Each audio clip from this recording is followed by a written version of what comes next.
Sí, muchas gracias, señora presidenta. Un saludo para mis compañeros legisladores, al pueblo ecuatoriano, a los medios de comunicación. Está comprobada que la dirección económica de un país responde a la orientación política que tiene cada grupo gobernante. Es la ideología del hombre la que maneja, dirige y encamina la vida económica de un pueblo. Pero todos los grupos gobernantes, sin distinción alguna, siempre pregonan defender los intereses populares. Siempre pregonan anteponer el bien común a sus intereses personales. Puro discurso político al momento de pedir los votos. Esto ha hecho que se vayan convirtiendo en sofismas para engañar al agricultor, al campesino, al artesano, al ama de casa, al pequeño productor agrícola, ganadero y a los sectores más pobres. Para analizar el presente proyecto de ley enviado por el Ejecutivo como económico urgente y que se llama Proyecto de Ley Orgánica para el Fomento Productivo, Atracción de Inversiones, Generación de Empleo y Estabilidad y Equilibrio Fiscal, de las cuales no veo que se plasme en este proyecto de ley, porque si revisamos todo el texto de este proyecto de ley, a lo único que se refiere son a las remisiones a las grandes empresas y a reformar los diferentes cuerpos normativos. Por motivo de tiempo, solamente quiero hacer referencia a 3 cuerpos legales que se están reformando en este cuerpo, en esta reforma y en este proyecto. Me referiré al Código Orgánico Monetario y Financiero, al Código Orgánico de Planificación y Finanzas Públicas y a la Ley Orgánica para la Defensa de los Derechos Laborales. En referencia al Código Orgánico Monetario y Financiero, dice que se eliminan los numerales 5 y 7 del artículo 36.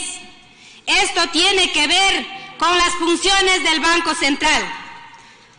En estos numerales, dice textualmente en el numeral 5, las funciones del Banco Central: adquirir títulos y obligaciones emitidas por el ente rector de las finanzas públicas de conformidad con las regulaciones de la Junta y efectuar operaciones de redescuento con las entidades del sistema financiero nacional que cumplan con los requisitos que determinen este código y la Junta de Política y Regulación Monetaria y Financiera.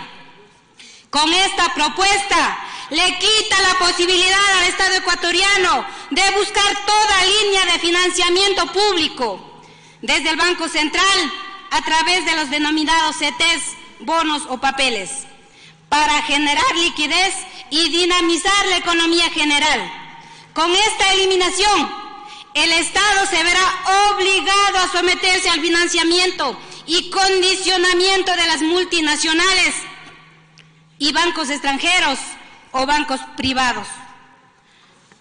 Otra de las reformas del Código Monetario y Financiero es que se sustituye el artículo 169 que se refiere a las personas con propiedad patrimonial con influencia. Al eliminar esta condición para ser considerada como una persona con influencia, dan paso para que estas personas puedan formar parte de la Junta Monetaria o en los entes de control como las superintendencias de bancos y la economía popular. Actualmente estas personas no pueden formar parte de estas entidades porque tienen conflictos de intereses, por supuesto. Es decir, con esta sustitución regresamos a que los grupos económicos y la banca controlen a los entes generadores de política y de control. En cuanto al Código Orgánico de Planificación y Finanzas Públicas, el artículo 124 sobre la estabilidad fiscal, regla fiscal y límite de endeudamiento. La programación fiscal, dice, contendrá las siguientes reglas: Regla 1 de sostenibilidad a largo plazo en sus numerales A y B. El numeral A: no se permitirá aprobar el presupuesto general del Estado en el cual el resultado primario arroje un déficit. Aquí se juega todo. El déficit primario se refiere a los gastos en personal y a los gastos en bienes y servicios de consumo. En el literal B, el saldo de la deuda pública total no podrá superar el equivalente al 40% del Producto Interno Bruto. Esto dice lo mismo que ya dice la ley anterior. Sin embargo, a continuación de estos artículos, en los siguientes párrafos menciona, dice, en caso de que se incumplan estas reglas, es decir, si tiene déficit fiscal primario, el ente rector de las finanzas públicas estará obligado a aplicar lo siguiente: el plan de estabilización fiscal y convergencia hacia el límite de endeudamiento. Aquí está la trampa, compañeros. 1. ¿Qué dice en cuanto a la estabilización fiscal? Dice, disminuir el gasto primario cada año hasta alcanzar el equilibrio fiscal en el plazo máximo de 3 años. Es decir, se refiere a un plan de austeridad. Aquí está el ajuste. Recordemos que la brecha bordea los 4.000 millones de dólares. A este periodo se denominará el de estabilización fiscal. Y continúa el texto. Dice, en este periodo no se regirá el límite de endeudamiento público del 40%. No se regirá el límite de endeudamiento público del 40% del Producto Interno Bruto en estos 3 años de estabilización fiscal y económica. Esta es la mayor hipocresía que puede haber en una política económica. Por un lado te dicen que la deuda no puede superar el 40%. Por otro lado te dicen que en estos 3 años de estabilización fiscal no se regirá el límite de endeudamiento. En cuanto a la convergencia hacia el límite de endeudamiento, dice, luego del periodo de estabilización fiscal, el ente rector de las finanzas públicas aplicará un plan de fortalecimiento y sostenibilidad fiscal dirigido a la relación entre el saldo de la deuda pública total y el Producto Interno Bruto, en cada planificación cuatrianual hasta el límite establecido en este artículo. Esto significa aplicar las medidas de ajuste al puro estilo neoliberal. Significa votar a los trabajadores de las instituciones públicas. Significa dejar de atender las necesidades sociales en educación, en salud, entre otros. En referencia a la Ley Orgánica para la Defensa de los Derechos Laborales, específicamente el artículo 38 de la propuesta dice, artículo 1, que se elimine el referido artículo. La eliminación de este artículo, de esta norma, es un retroceso a los avances alcanzados en cuanto a la ejecución coactiva. Los acreedores incumplidos se beneficiarán con esta propuesta.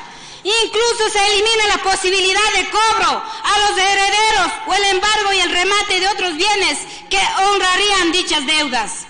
En consecuencia, el Estado, a través de sus instituciones que ejercen acción coactiva, se quedarían sin mecanismos adecuados para evitar, entre otros casos, el abuso en contra de los trabajadores, que regularmente se encuentran en desventaja frente a sus empleadores incumplidos.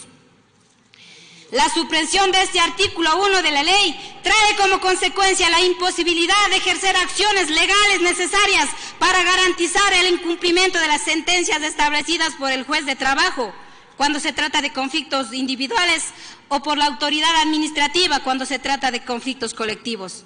Esto se traducirá en la existencia de sentencias no ejecutadas y por ende el no cumplimiento de las obligaciones laborales.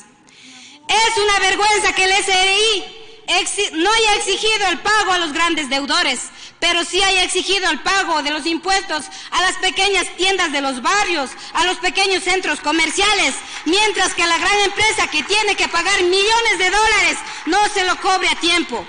Si se aprueba este proyecto de ley, Solo los grupos económicos petroleros se beneficiarán con 1.469 millones de dólares. El resto del texto del proyecto de ley, como el caso del RICE... Terminó su tiempo, asambleísta. Un minuto, señora presidenta, por favor.